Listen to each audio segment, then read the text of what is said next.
say the game is getting old. Monday morning and your coffee's cold. Life is not what you want it to be. You need another chance to be. Hello, everyone, and welcome to A New Direction. My name is Jay Izzo, and oh, yeah, baby! We have got a great show.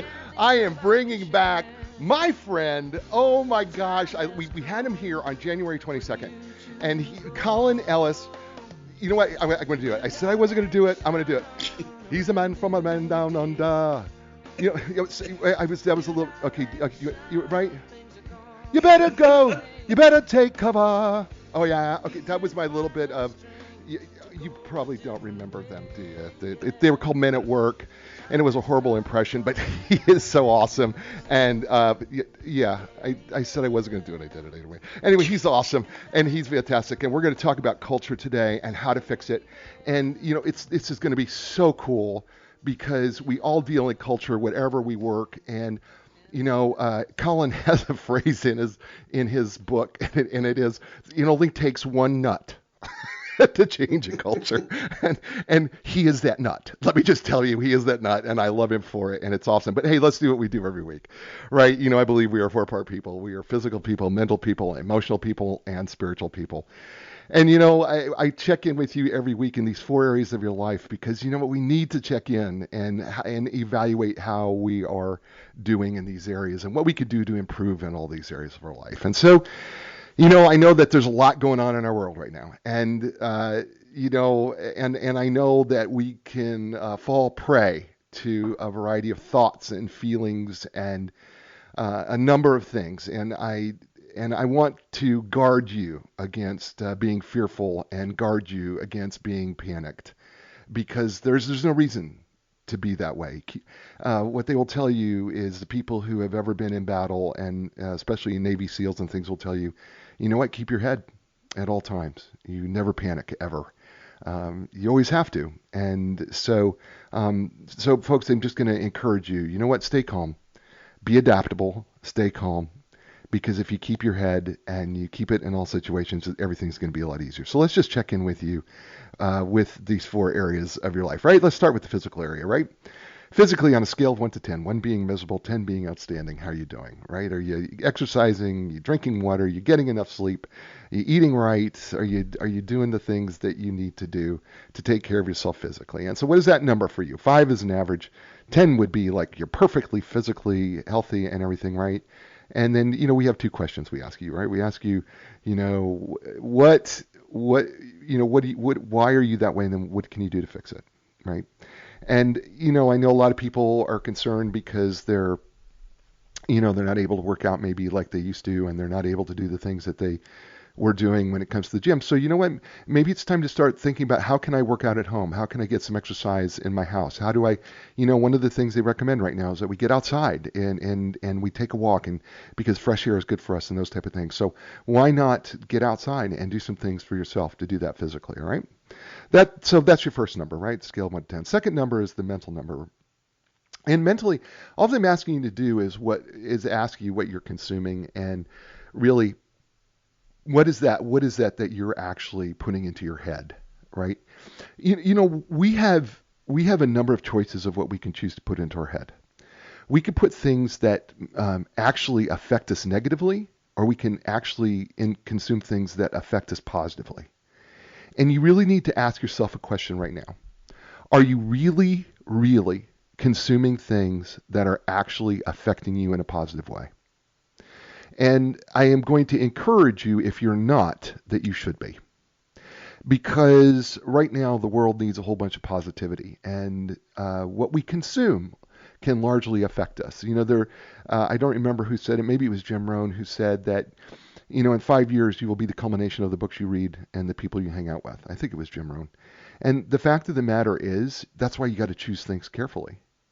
Because who we are around, what we consume, what we're reading, what we're consuming, even off of TV, is going to affect us down the road. You may not think it is, but it does.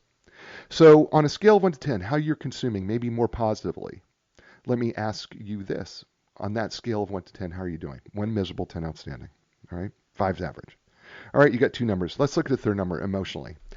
Right. Well, emotionally, emotions come in a couple forms, right? And we talk about emotional intelligence, emotional quotients, but really it's how well you're able to control your emotions is really the biggest one. And then how well are you able to really truly understand in an empathetic way the emotions of others, right? Not judge them, not call them right or wrong, but really truly understand what their emotions are, right? And controlling our emotions is the big part, right? Because you have a choice. And you have to understand that your emotions are your choice. You choose your emotional state. Doesn't matter what happens to you. You choose how you respond to your emotions. You're 100% responsible for them. So what are your choices? Are you controlling your emotions? And how well are you doing it? And that's what that scale is on 1 to 10.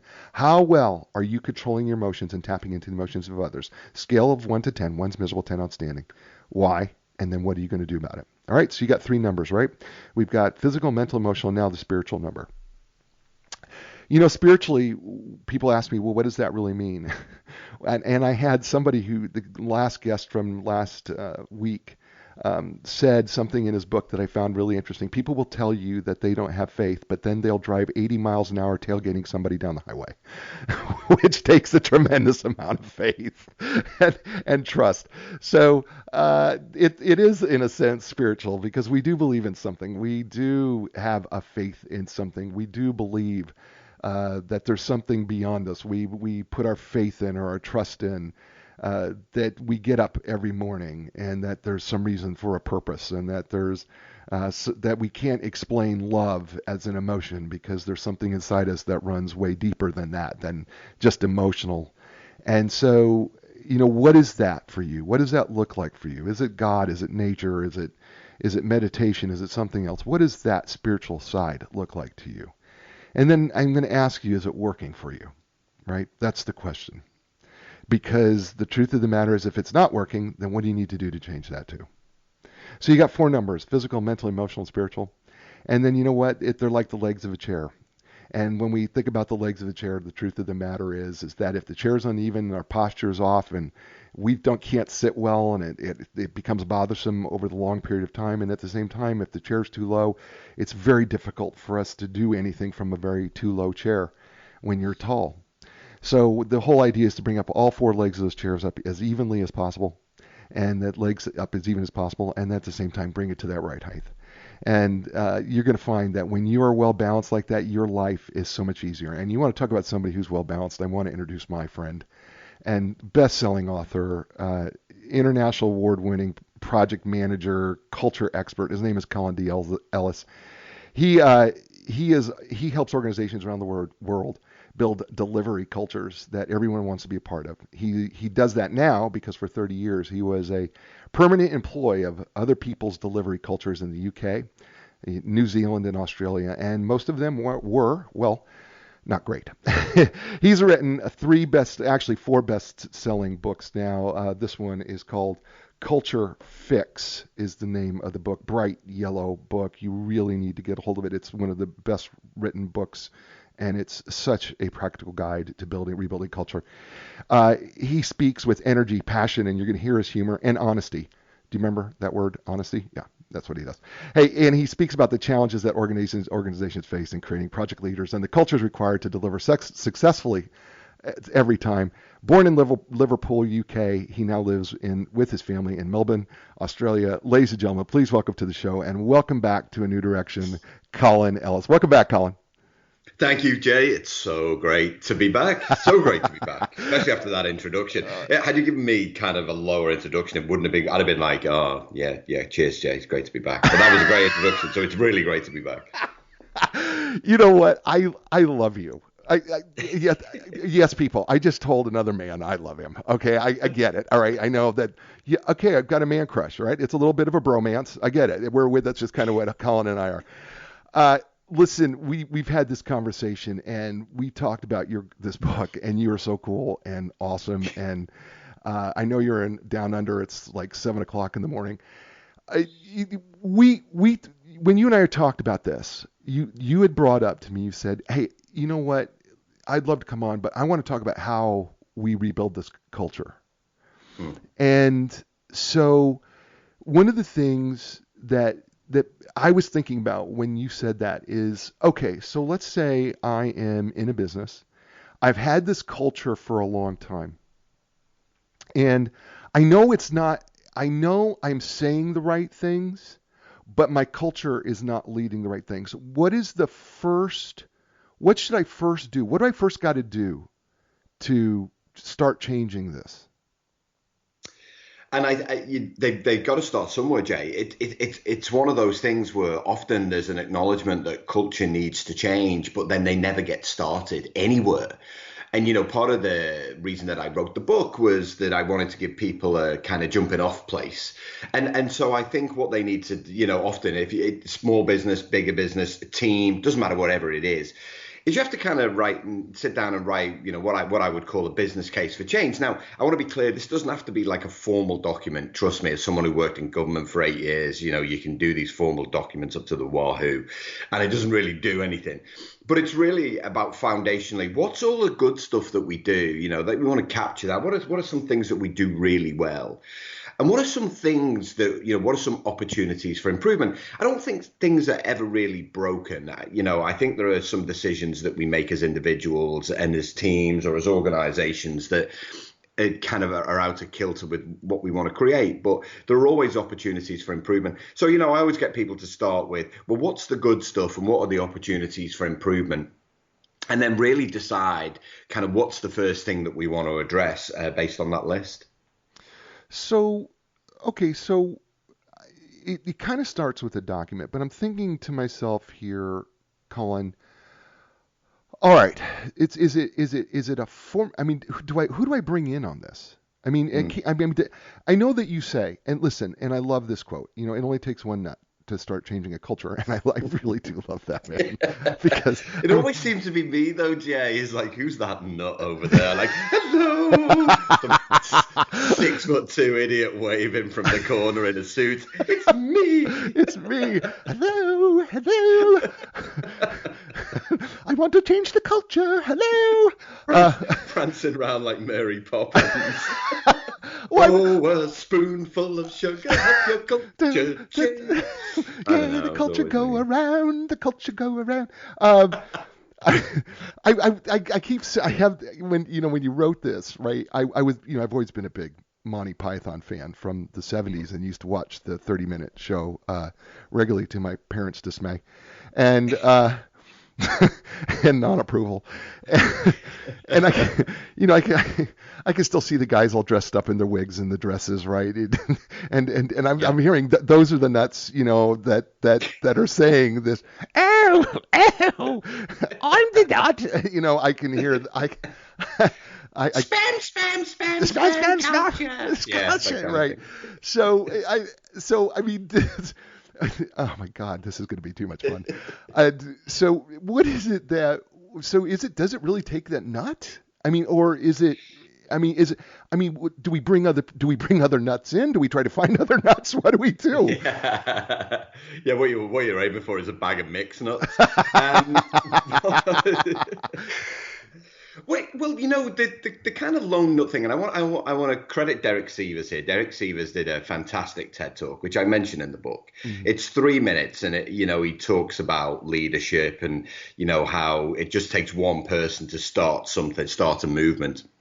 And I loved the TED Talk, and it really got me thinking about, well, when it comes to culture change or culture evolution, there's generally one person that it starts with, somebody who recognizes something needs to change, Jay. And there'll be people listening to this podcast who are like, oh, that's me.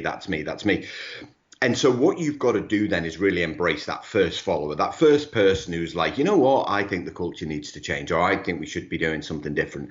And you have to embrace them as an equal. Because what you want to do is create more followers so that you can create more leaders, and I often talk about the fact that the first job of a leader is to create more leaders, but you can't do that unless people follow you. So in other words, they see you role modeling behaviors, they see you role modeling energy, passion, they see you really taking time and effort to think about the different parts, and they want to be part of that.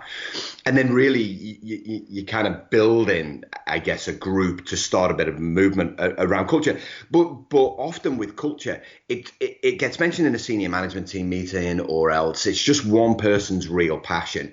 And that person can't afford to lose the passion. They can't afford to get frustrated. And so, when I think back on my career, that's something that I never got frustrated. I always felt there's a better way. There's a different way. And I had lots of ideas, but I didn't want it to be just about me and my ideas. It had to be inclusive. It had to be cognitively diverse, and there had to be a lot of fun. And then, over time, that really grew and grew and grew, Jay, where we had, I guess, more nuts. Because we had more people doing kind of random out there things, and people were like, what are you doing? But at no stage did they say, what are you doing? We don't want to be part of it. They were like, what are you doing? And how do we join? I love this. We're talking with Colin Ellis. He's author of the book, A Culture Fix, and he's gonna talk to us. Well, he has been talking to us about how do you fix your culture, and that's all we're going to do today. Is we're just going to talk about how do we fix your culture. And he's such an expert. He speaks all over the world internationally, multilingual, absolutely fabulous, best-selling author, 4th book, and I'm telling you, it's outstanding. It's available bookstores everywhere. Get yourself a copy of the book. He's fun, and he really is fun, and he's got a great sense of humor, as you hear. And his information is so right on. And I want to get into this. You talk about here that when it comes to good strategy in the book, and this is from chapter 5, pillar number 2, you say it should answer 4 questions. Why are we doing this? What do we want to achieve? How will we get there, and how will we know? And who do we need to achieve it? Can we go through those? So mate. Yeah. So, I think that's part of the how, right? Why are we doing? Why are we creating, or why are we trying to change the culture, right? So that's the first question. So what do we really want the answers to be, or what should they kind of be when we're trying to answer why are we doing this? Yeah, and most people, when they think about strategy, they think about, it's generally very technical, it's very detail oriented. They never really think of from a culture perspective, well, where is it that we want to go? What is it that we want to do? And it's almost a secondary idea afterwards. It's like, we need to think of the culture too, and we had the whole quote from Drucker who said, culture eats strategy for breakfast. Right. And the point that he's trying to make there, I think, he never told me personally, but the point that he's trying to make is that if you don't have a good culture, you can't deliver the strategy, very simply. And yet your culture needs to be part of your strategy, because it needs to, the work that you do to feed it needs to be a big part of the strategy. There needs to be a budget for it. There need to be goals set around it as well. And so I think, without being able to answer those kind of 4 questions, Jay, that people often get lost. It's seen as a nice to have. I'll give you an example, right? So I'm working with an organization here in Australia. Now, like everybody else, we're trying to do the right and the sensible thing. Times of uncertainty, everyone needs to do their bit, right? We also need to maintain our sense of humor, by the way, in times of uncertainty. Absolutely.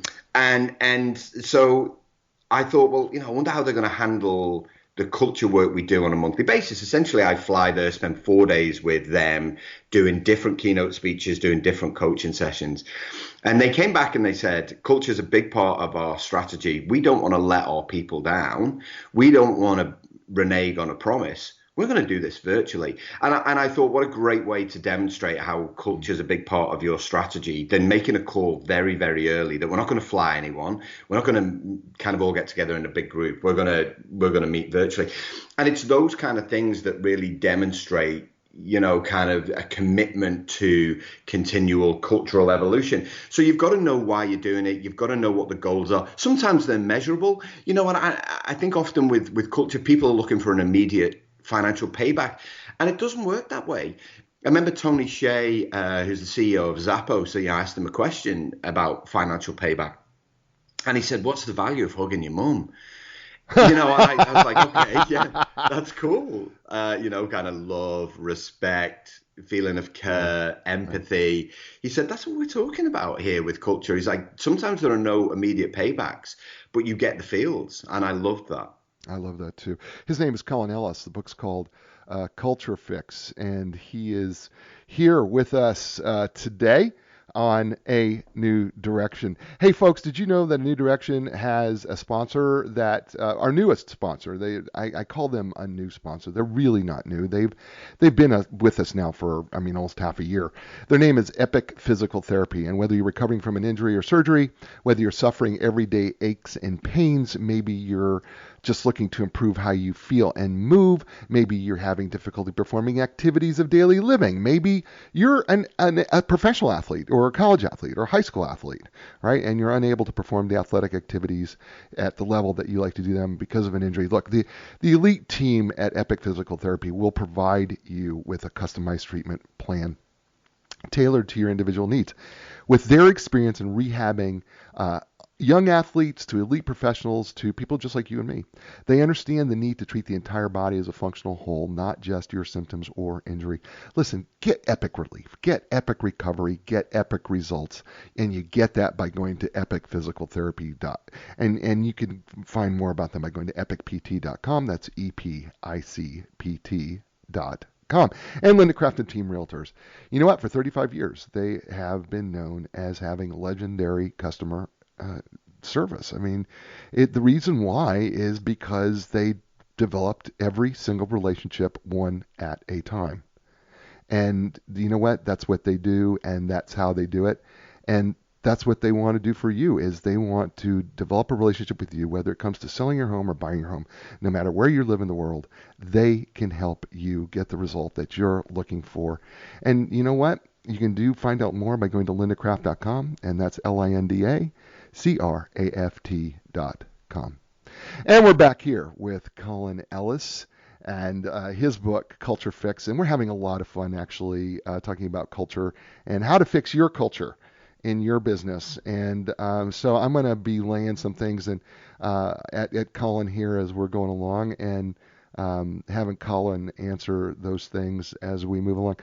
So, Colin, one of the things that you say here when it comes to good strategy, in your view, is set a direct and achievable marker for the year. What do you mean when you say that? Most organizations, Jay, they set unrealistic targets, unrealistic expectations. And what that does is it takes the real energy and drive out of the culture before you even start. And I think it's great to have a vision, and every organization needs a vision. But attached to that vision needs to be some realistic targets for 3, 6, 9, 12 months.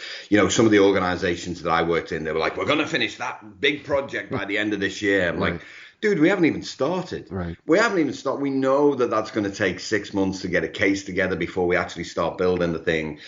And so, kind of achievable markers are real points where the culture can see, I'm looking forward to getting there. I'm looking forward to getting there. So, the analogy I often use is holidays, right? So as individuals, what we do at the start of the year is we plan our holidays, and we have these markers along the way. It's like, I want to get this, and this done before I take that, take that vacation there. I want to get this done before I take that vacation there. So we do it in our lives, and they're all achievable. Whereas most organizations, they set unrealistic markers, which takes all of the energy and the motivation out of the culture before you even start. I want to tell you something. When it comes to this whole thing of culture, I feel like because it's so involved with people, and people, it's really hard. It's really hard to get people to collaborate when it comes to culture, because I think everybody has their own idea of what the culture should be, depending on where you're at in the business. How do we get everybody on the same page when it comes to creating a culture like this? Yeah, so you have to involve everybody in it, Jay. The collaboration is one of those words that we use in business all of the time. It's like, oh, we've got to collaborate more, we've got to work together more, we've got to do this more. We never bring people together and say, okay, how are we going to do this? How are we going to communicate? How are we going to work together? How are we going to gather? How are we going to share information? How are we going to acknowledge our failures? How are we going to celebrate our successes? There's an assumption made that everybody knows how to collaborate, and they don't. It's not something that we're taught at school. It's not something that we're taught by our parents. It's something that we pick up from other people along the way. Now, if you're fortunate, and I was fortunate early in my career, well, not that early, but early enough. to work with some people that knew how to collaborate and you could teach you, then you realize that actually at the foundation for great collaboration is everyone getting together and say, how are we going to work together to deliver this? How do you like to be communicated to? What are what are your mechanisms for work? When are we going to stand up and talk? When are we going to sit down and talk? When are we going to make time for each other? All of those things are crucially important, Jay. And yet when we start work, we never have those conversations. And so one of the things that I did in the late 90s, when I started out as a project manager, because I had no idea what I was doing, literally no idea, is I would get the team together and I would say, right, how are we going to deliver this? We've got 9 months. How are we going to do it? And people want to talk about the technical information. I was like, no, how are we going to work together? And, there's a lot of self-awareness involved. You kind of got to realize that everyone's got a different personality. So, sharing a little bit about you is really, really important. And then you've kind of got to resist the urge for your personality to take over and let people get on and do their jobs. Because what you want to do, certainly when you're collaborating, is create an environment where trust is assumed, not earned. We're talking with Colin Ellis, author of the book Culture Fix, and he's walking us through how we can start to change our culture. I want to ask you, you say something here that it says to successfully prepare people for cultural evolution, a few things need to be in place. And I'm just going to give you the 5 things that you gave us. And if people want to write these down, please feel free to write them down because I'm going to have Colin talk about each of these. A sound business case for change, public accountability, a strong team, a strong vision and definition of the future state, and clear, unambiguous communication. So can we talk about these? Why these 5 things are why these things are so important for the success of a cultural evolution? Let's just start with a sound business case for change. Most organizations, Jay, they view change management as training and communication, right? They'll talk, let's train that new person in that new thing, process or tool, and then let's send an email telling everyone about it. And the kind of email never creates the why are we doing this now? And that business case for change, what you want to do is really get people to see the value in what we're doing. We never talk in terms of value. So that's what we mean by the sound business case for change. Kind of if you say we need to change our culture, people will go, yeah, okay. But they need to know, well, what's in it for me? We're inherently selfish, unfortunately. So people want to know, well, what's in it for me as well as the organization. You know what, though? I mean, listen, I get it. We are selfish. But at the same time, right, I think it's true that when we create, you and I are both on the same page with this. You've created a culture whether you have put it on paper or not. I mean, we both agree with this. Yeah. Because you just because it's not on paper, trust me, you've created some culture. There is a culture there, whatever it may be, but you have created one. Because cultures just evolve over time, and you may have no control over it, but you've evolved something. But I think what happens is we kind of give the people sometimes who work in our culture a bad rap and I know that's not what your intention was here, but it's because of what we do as humans. What's in it for me? But I think that is an important part of the culture change is if you are a business owner or if you're the CEO in charge of culture or if you're the chief cultural officer, CCO. I mean, if you're that person, right? I mean, the fact of the matter is you do need to think about, well, what is in it for the lowest person in the company? That's right. Right? I mean, because because if we don't have them on board, it's not going to work, is it? No, you can't force engagement. What you've got to do is create something that people feel engaged with. Jay, and I was speaking to a dental surgeon on a plane recently, as you do, and he was like, well, it's me and I think he had 3 partners, so there's 4 of them. He's like, so, what you're saying is we should get together and we should determine the culture. I was like, no, you've got to get together with everybody. It's got to feel like the culture. When I talk about a strong team, everyone's got to feel engaged in it. Everyone's got to feel like they have a say, because ultimately culture is the sum of everybody. It's the sum of everyone's attitudes, beliefs, behaviors, traditions, skills. So it's the sum of everybody, and it only takes one bad apple to spoil a fruit bowl, Jay. So if you've just got one person that feels left out or who doesn't understand what's in it for them, then it's not going to stick. So you need to involve everybody in it. And when I talk about public accountability on the list, it's having that one senior manager who's or business owner or whoever it is to sort of say, yes, I'm going to make sure that everyone's involved. I'm going to make sure that we do this in the right way. I'm going to make sure that we don't take the money and the time away when times get tight. I'm going to make sure that we recognize that culture is the single most important thing to contribute to success. And I'm going to hold that dear. Yeah, the public accountability piece is incredibly important, because I think what happens is, otherwise what we do is it's just a lot of lip service. Right? I mean, if we don't have some accountability to action, it's just nothing but lip service. Yeah. Right? Yeah, absolutely right. And lip service is rife in culture. People talk about it all the time. Culture is the most important thing. It's the most important thing. I always say, great. How much money have you got set aside to work on your culture this year? Oh, well, we're really busy with other things. I'm like, it's just lip service. Yeah, it's interesting, right? Because most people, you've run across this, and I have too. Most people will say, oh yeah, no, you're absolutely right.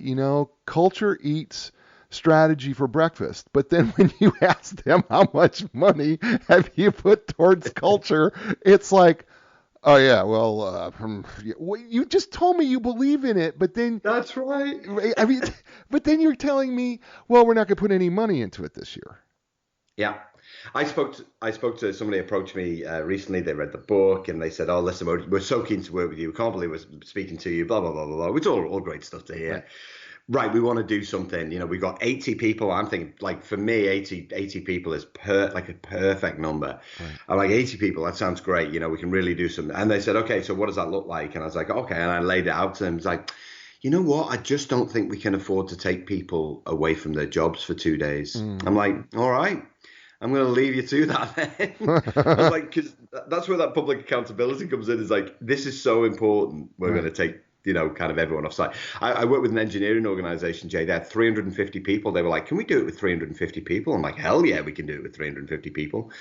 They took all 350 people off site for 2 days. They communicated to their customers that they were working on their culture because they wanted to create something that their customers could feel part of. I was like, that is so awesome.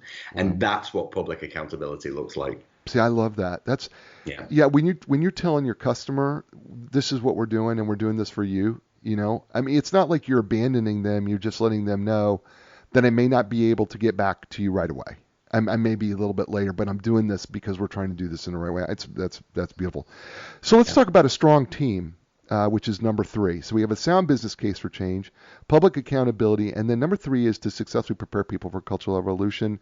We need to have a strong team. Let's talk about that. You need to have a strong team that values everything, that it basically practices what you preach. What you want is it to be inclusive. You want it to be diverse. You want it to have a sense of momentum, a sense of fun.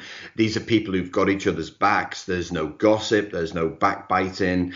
You really want this team to come together to really form and say, we're going to be the catalysts for this cultural evolution.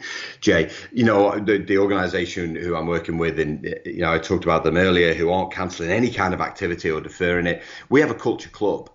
And so I run a culture club for 40 people once a month and give them some insights into different areas of business. And those people are then catalysts for change within their own areas of business. It's a 1,000-person organization. And so that's what we mean by a strong team. They come together, they want to learn, but also they hold each other to account as well. They make sure that we're doing all of the things that we said that we would in order to be successful. Is this where we start evaluating our team? I mean, at some point, right? Don't we have to go, okay, well, there's going to be some people who are not on board. I mean, do we start, is this a starting place for us to start going, all right, maybe we got to get the wrong people off the bus? Yeah, absolutely. And more often than not, Jay, people keep the wrong people on the bus. Now, I'm all for embracing everybody Right. on any kind of change team or evolution team. Let's put it out there. This is what we want to do. But the second that you lose motivation for it, we're going to have a word. We're going to have a conversation and say, hey, listen, this is not a time to tell me you're busy. This is just a massive excuse, being busy. Massive excuse for not understanding your own priorities or not having discipline. You're a big part of this team. If you don't behave in the way that we expect, if you don't communicate in the way that we expect, then we're going to have a conversation. And I think just generally what holds cultures back is the behavior of individuals and the lack of action against that. We all need a kick in the pants every now and again, metaphorical kick in the pants. You can't kick anybody in the pants. We all need it every now and again to remind us what we're here to do. And I got interviewed recently and they said, what's one piece of advice you were given that, really stood you in good stead? I said, I tell you what one piece of advice was. Colin, shut up. I'm in charge. When you're sat here, you can make the decisions. Until then, we'll do it my way. That's beautiful. That is so beautiful. That's perfect. Just a great piece of advice to remind me that you just need to do a job. Shut up and get on with it.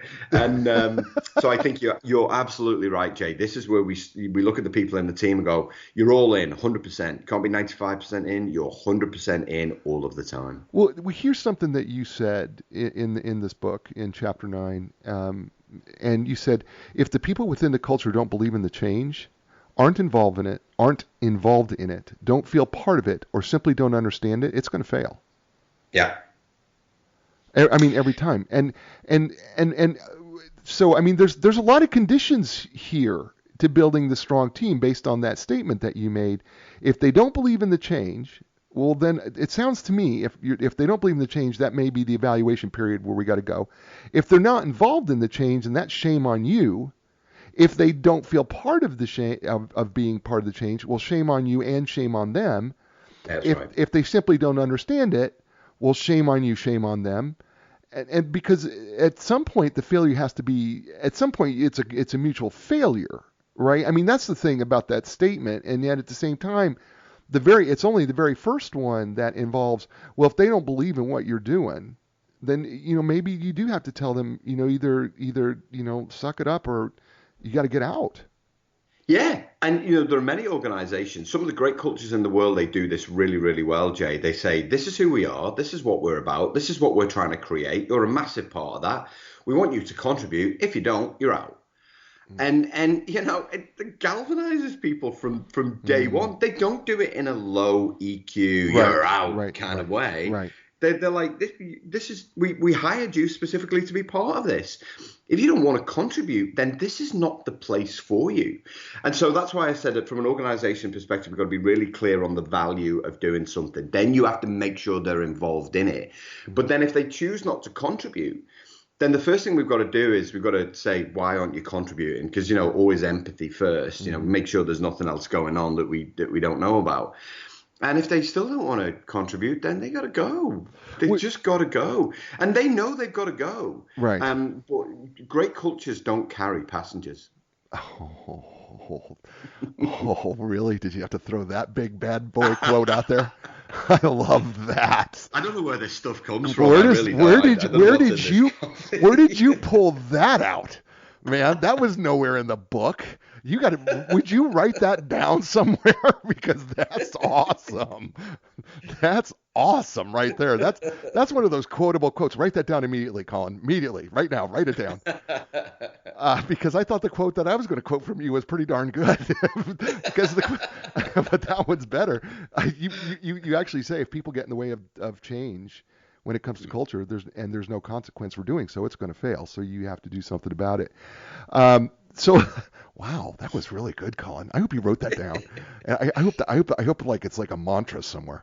I wrote that down. I'm totally gonna. Good, because I'm gonna tell you it's really good. It's really good. Every time I listen back to when I listen back to our podcast, Jay, I was like, where did that come from? I know you had some great stuff that wasn't even in the book. I'm like going, why didn't you write that? Your book was great, but you should.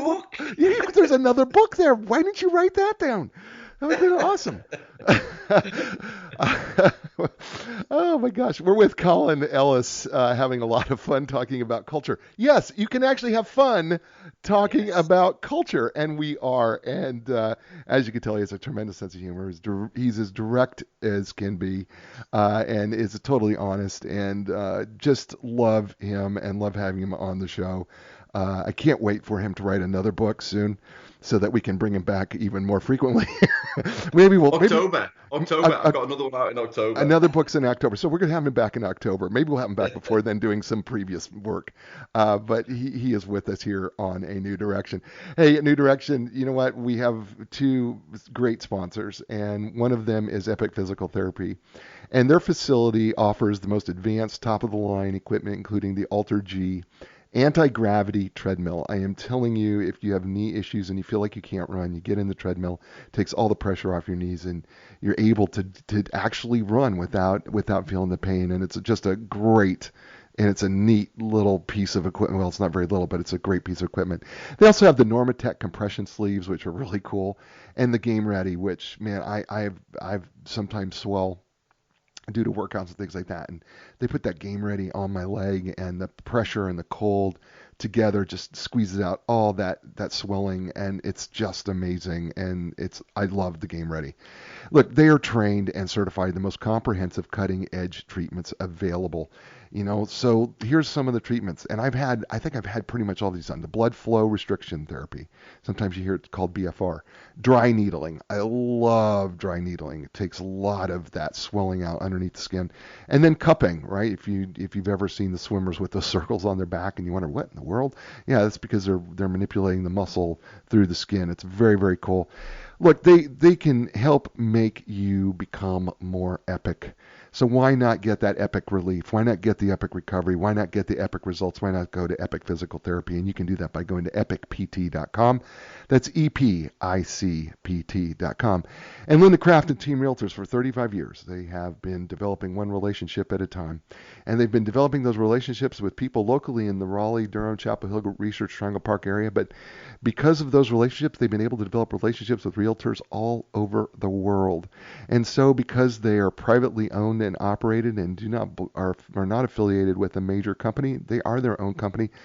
They can find the best realtor for you wherever you live that can help you sell your home or buy your home.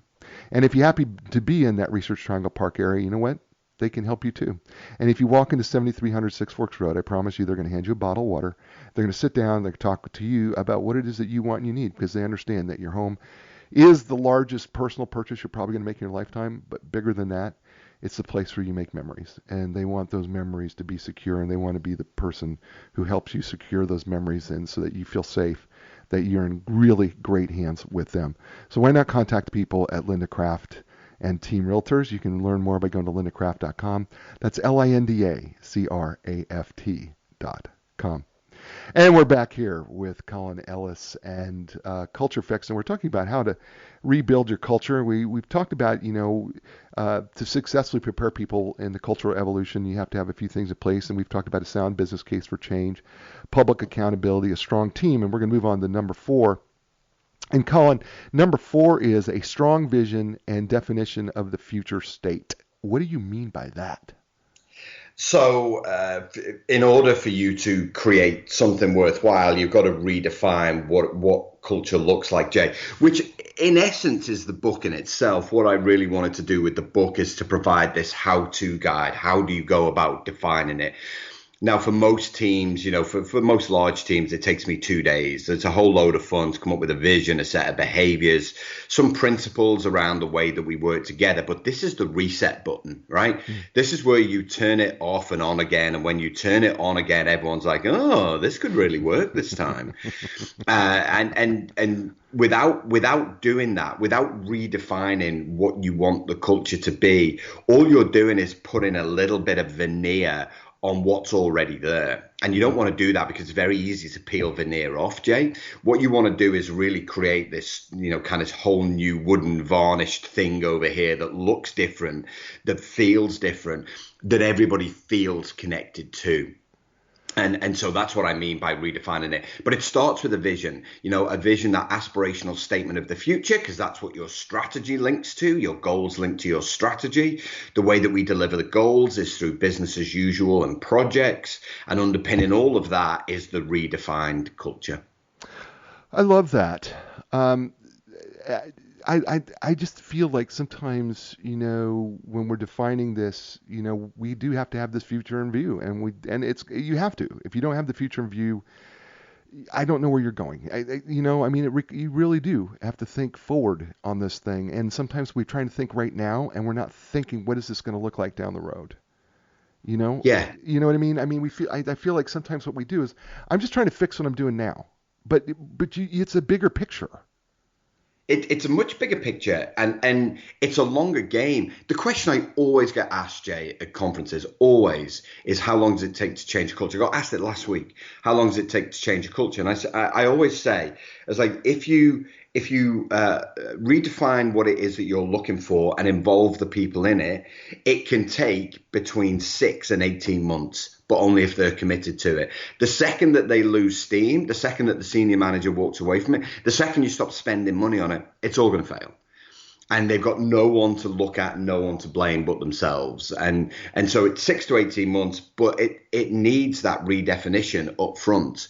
Otherwise, people are just going to be like, it's just the same old thing with a lone nut at the middle of it. It's just the same old thing. And you need to change the same old thing. You really do. I know it seems like so intuitive, right? But sometimes we just kind of get caught into that circle. The fifth piece to successfully preparing people for your culture is clear, unambiguous communication, as opposed to unclear, ambiguous communication.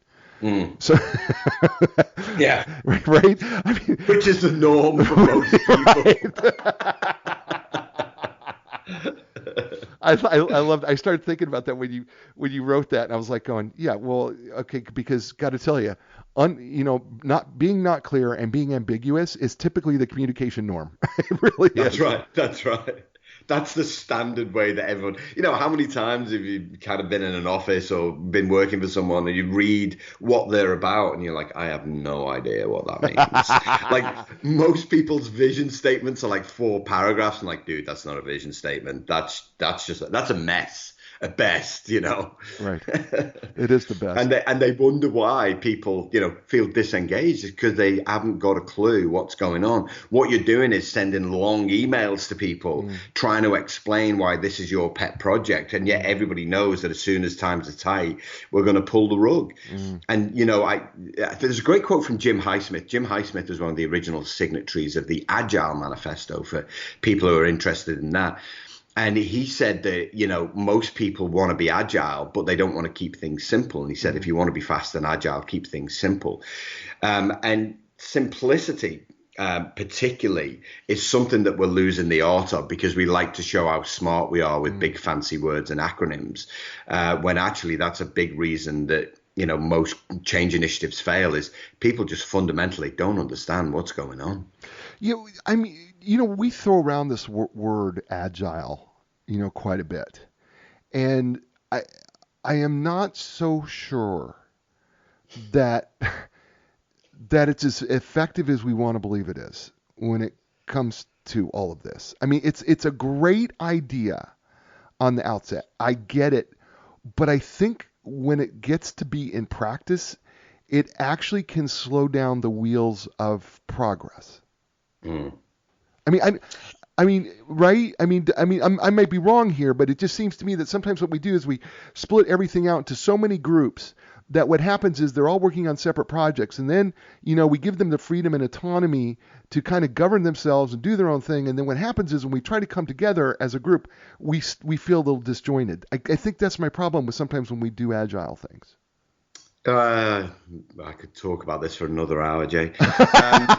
So let's do another podcast. We need to do another show. We need to do another show. So agile is just the latest management method that lazy executives are rolling out as a way to fix their cultures. We get a new management method every 6 to 8 years, right? Something that comes along, it's like a silver bullet. We've had Six Sigma, Lean, Agile, 360. PMBOK, Prince 2, Yeah. ISO 9000. I Oh, believe I yeah. have all these things. And Do we just make up stuff? Are we at a sorry. point where we can just make up stuff now? I mean, can Oh we yeah, just totally. can we just I think we should come up with something, yeah, and people will be like, wow. All right, so what we're gonna do is we're gonna implement, I don't know, tire block. Ooh, tire block, that sounds good. It will transform everything. What is it? Oh, trust me, it's a new management method. People sit down for meetings instead of standing up. So I think some of the technical, so there are some methods out there with regards to agile that work, but if the mindsets and the attitudes are wrong, nothing will work. Right. And that's the bit that people don't fix. They want to be more agile, but they've got a load of fixed mindset people who don't want to change holding them up. Right. And so, when I talk to people about, oh, we want to be more agile, I'm like, cool, you've got to redefine your culture first and your expectations of people because they're wedded to the way that they do things right now. And so you've got to change that. So often when executives come back and, bringing a circular link back to communication, they'll say, we're going to be more agile. And so people's first question is, what does that mean? And then they always say, we're going to send you on a training course. It's like, well, that's not being more agile. That's you trying to put a Band-Aid on a really big gaping wound in the hope that it works. And we all know that it won't. What is it that you actually want to do? A bank over here, they went agile and then they stopped going agile when they saved money from their bottom line. It's just like, just be honest. People aren't stupid. If you need to save money, give us the opportunity and we'll find ways to do it without you telling us we're going agile. So we're running so far out of time. I can't believe how fast this thing goes. Golly, it just goes so fast. So I don't know how we're going to do this, but we're going to try. So how do we you talk about making cultural evolution business as usual. And so how you talk also about there's some other essential skills people need to be equipped with: providing feedback, communicating to different personalities, keeping things simple, managing risk, running a hackathon, being resilient, active listening, etc., so forth. But how do we get there? How do we now, what is the I know it sounds so simple, like to say practice, but it's, when we're trying to change this culture thing, it's going to require some work, but I mean, it's got to be intentional on some level, I'm thinking. Yeah, it's got to be intentional. It's got to be planned in, Jay. We've got to constantly stretch ourselves. And so it's a set of micro experiences that we create every month. And so these are having agreed a new foundational culture. We hold ourselves to the behavior. So we have accountability sessions. We're honest with each other. We provide regular feedback. So we don't wait for the kind of every 6 months, 12 months. We're constantly talking to each other. We're reminding each other of our responsibilities. We acknowledge the failures. We make them visible so that other people don't make the same mistakes. We celebrate successes, even if it's not dying for a year, right? We celebrate people's birthdays. We celebrate project milestones. We celebrate, new birth, whatever it is. We celebrate successes, and we constantly look for ways to do what we do smarter. Now, that's not always necessarily faster, but smarter. And one of the things that I wanted to create, because we don't teach people how to change cultures and then we wonder why they never change. So, I recorded an online program last year, Jay, and just to give everyone all the essential kind of parts of what it takes to change a culture. Because if we can teach people how to change cultures, then you never, ever have to have these big resets. So you can find that online program at culturefixcommunity.com, and it's $75, right? I wanted to set a price point where anyone could do it anywhere in the world and get the skills they need to constantly evolve any culture anywhere. And so I think once we start teaching people how to change cultures, and once we start creating those micro experiences, then it's like a garden. All we need is a little bit of water every now and again, a little bit of sunlight, laughter every now and again, and the thing will take care of itself. So it's called culturefixcommunity.com. That's it, Jay, yeah. Is what it is, right? And Yeah, and it's a space where people around the world can get together, share ideas. Like it's free if you just want to do the free bit. It's just a place to share ideas. It's a place for people to meet and gather. That isn't, kind of people stealing your information, or there's no advertising on there. We just wanted to create something unique, and on there's 3 online programs: one around emotional intelligence, one around project management, and one around how to change cultures. Yeah. I love that. I hope people are listening. People who are listening, write that down. If you're driving and listening, do not write this down. All right, No, I just don't want write you it just down. please, would you please just listen? It's called Culture Fix Community.com. Do not write this down. Do not pick up your phone or whatever your device you're listening to while driving. CultureFixCommunity.com is the name of it. Okay, so don't, please, for the love of all things, do not write this down while you're driving. And for those of you who are worried, like, oh, well, I don't want to have to travel anywhere right now because I'm kind of concerned. Well, guess what? It's a community online, so you get to do That's this, right. You don't have to Yeah. worry about it. It's an online community, and you get to interact with people from all over the world who have all sorts of ideas on culture. And then Colin, tell them the $75 that they would pay includes what now again? It includes 3 online programs, Jay. So it includes 12 modules on emotional intelligence, so how to be the best version of yourself. Mm. It includes 12 modules on what it takes to change your culture. And it includes 12 modules on how to then deliver any project, including culture change. For me, these are the 3 core skill sets that every employee needs to be able to be part of something successful. And so I spent last year in and amongst writing 2 books, recording these. And again, it's $75 for the lot. I just wanted to be able to give people these life skills for not much money, something that they could afford out of their own pocket. That could transform the way they do anything. I love it. Thank you for doing that. By the way, I'm going to put that link.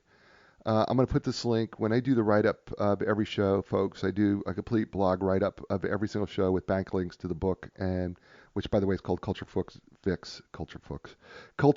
available at bookstores everywhere, and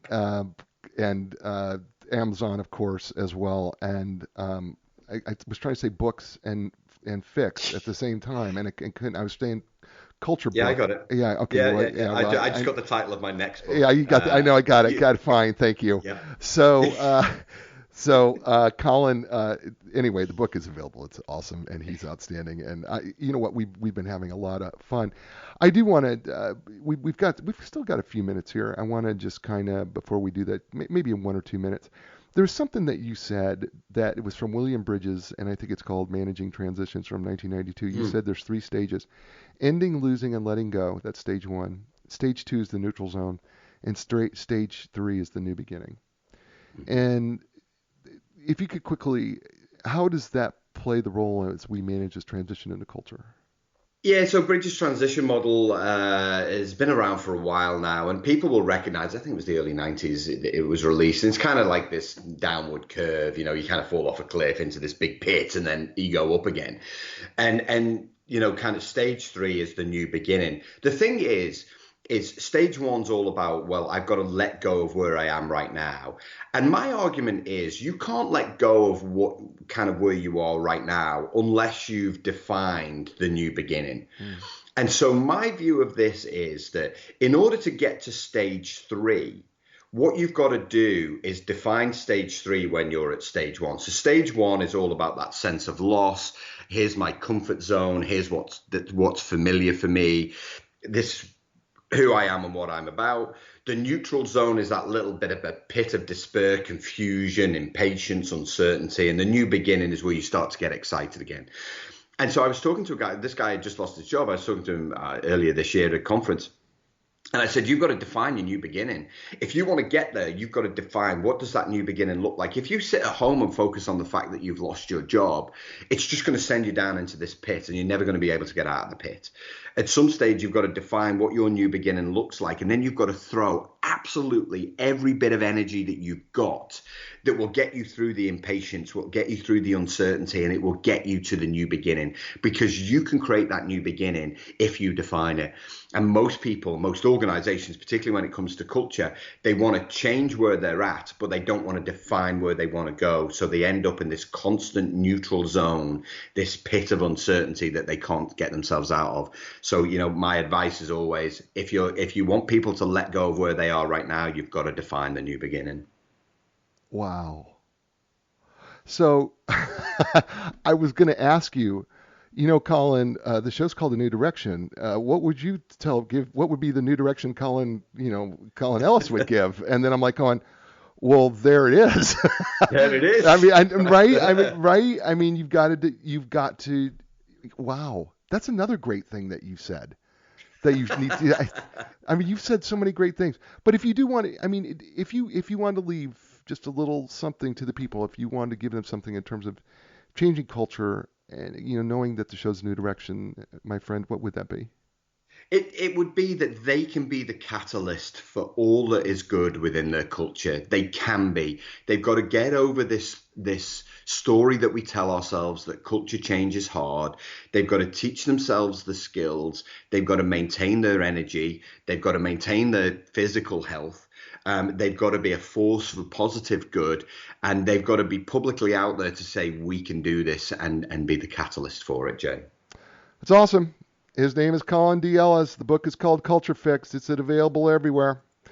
Folks, it's the show. Unbelievable. Was he fun? He was fun, wasn't it? We had a lot of fun today, and his information is so good. You know what I say every week, right? Be inspired, because when you're inspired, you know what? You can inspire other people, and when they're inspired, they inspire others. That can make this world a really great place. You know what? I'm going to be back next week with another great guest and another great show. I will look forward to seeing you all over the world and hearing from you all over the world as you listen to this show and watch it live in different places around the world, and also on 93.5 FM, The Oak in Raleigh, that replays this show every Thursday at 4 p.m. and Sundays at 10 a.m. Eastern Time. And you know what I say to you every week, right, everyone? And that is, ciao. See you next week.